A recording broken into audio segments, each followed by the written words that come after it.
Jared Spurgeon goes hard into the end boards feet first. Happy New Year's, everyone. Welcome back. My name is Dr. Stephen Wilson, and here on this channel, we analyze the mechanisms of sports injuries on video. So if that's the type of content that interests you, then please consider liking and subscribing to this channel.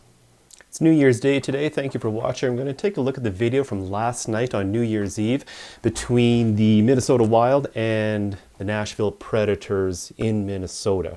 We'll watch the replay here through of Jared Spurgeon going into the boards, and then we'll break down the mechanism of perhaps what happened here on the play. We'll get a better angle from the injury here in a moment.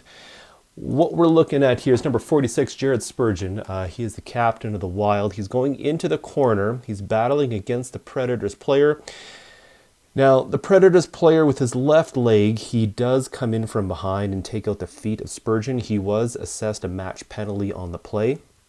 What we're looking at more closely here is when Spurgeon goes airborne, he's almost completely horizontal and perpendicular to the board. So we can see his left leg in the front here, and behind is his right leg. We're paying attention to his right leg and his ankle as it slams quite forcefully into the boards. Now he's traveling at a pretty good rate of speed here, and he's going in feet first. There's a lot of energy that's going to be transmitted from his flight through the air here into the impact on the end boards.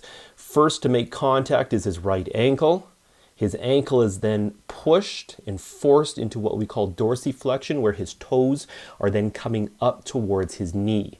His knee starts to buckle as his torso comes closer to the boards, and there we see the twisting or the inversion and the internal rotation of his ankle as his toes point towards the midline of his body. We would call that movement there an inversion and internal rotation of his ankle with further compression of his body against the boards. That's going to torque on his knee, and then we see on the follow through, we can see how much his ankle is bent up against the boards here. The outside or the lateral part of his ankle making contact with the end boards. Now, he does have his skates on, and his skates are quite stiff. So fortunately for him, that is going to somewhat limit the amount of rotation that goes through his ankle.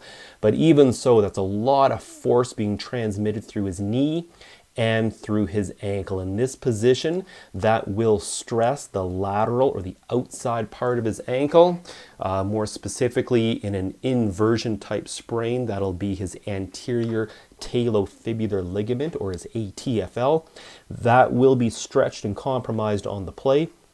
And also possibly the inside ankle bone, his medial malleolus, that can also be fractured on a play such as this. Now, on the follow through, we see his teammate number 13. He's going to come over top, and he wants to engage number 68 of the Predators.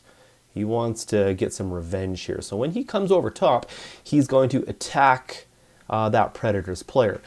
But from what we just saw, certainly an injury can occur to Jared Spurgeon slamming into the end boards.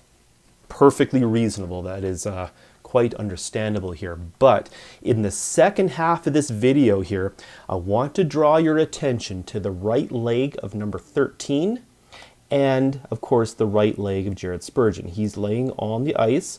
So Spurgeon went into the end boards, right foot first. That torques his ankle into inversion and internal rotation with dorsiflexion, and that places a lot of pressure onto his knee as all that energy is transmitted through his right leg. Number 13 comes to his rescue. Now, watch number 13's right skate as he jumps up over top of Spurgeon. His right foot actually hooks onto the plantar surface or the skate blade of Jared Spurgeon. And watch what happens to Spurgeon's right leg on the play.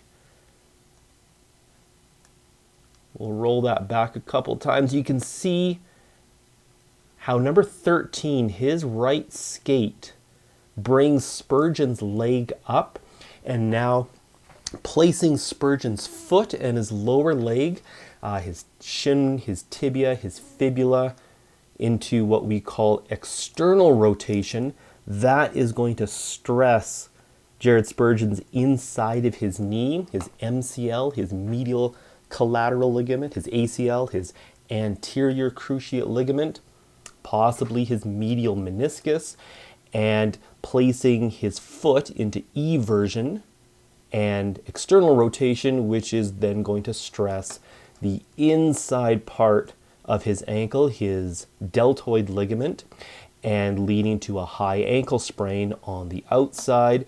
Worst case scenario in this situation, there could be a spiral type fracture to the fibula of Jared Spurgeon's lower leg. So Spurgeon slams into the boards, and then the right ankle gets torqued backwards by number 13 in his right leg and skate. So we'll take a look at the anatomy screen so we can see exactly what's going on here. There are two different mechanisms on this play. So as we take a quick look at the skeleton here, we can see the skeletal model. If we can imagine this skeleton being that of Jared Spurgeon, when he goes forcefully into the end boards, feet first, it's his right leg that is compromised. When we look at the right leg here, of course, we see the knee at the top and the ankle and foot at the bottom. The large shin bone here is the tibia, and parallel to that is the more slender fibula right beside it. So when Spurgeon went in, feet first, right foot first, into the end boards, that turned his ankle in this direction into what we call inversion, which is going to stress the ligament on the outside of his ankle there, his ATFL, his anterior tibialofibular ligament.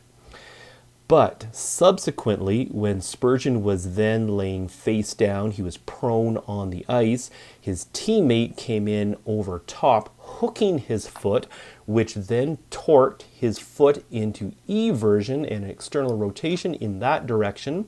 That will compromise the inside ligament here is deltoid ligament, and possibly compromising the more distal or end point of his fibula straight through there. So at the very least, Jared Spurgeon does have an ankle sprain.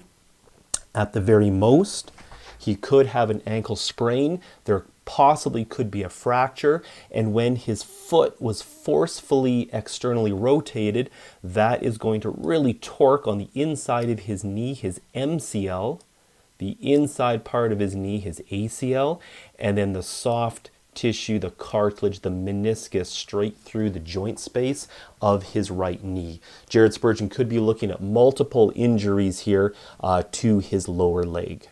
Thank you very much for watching. I hope you have a great, happy New Year's. Take care.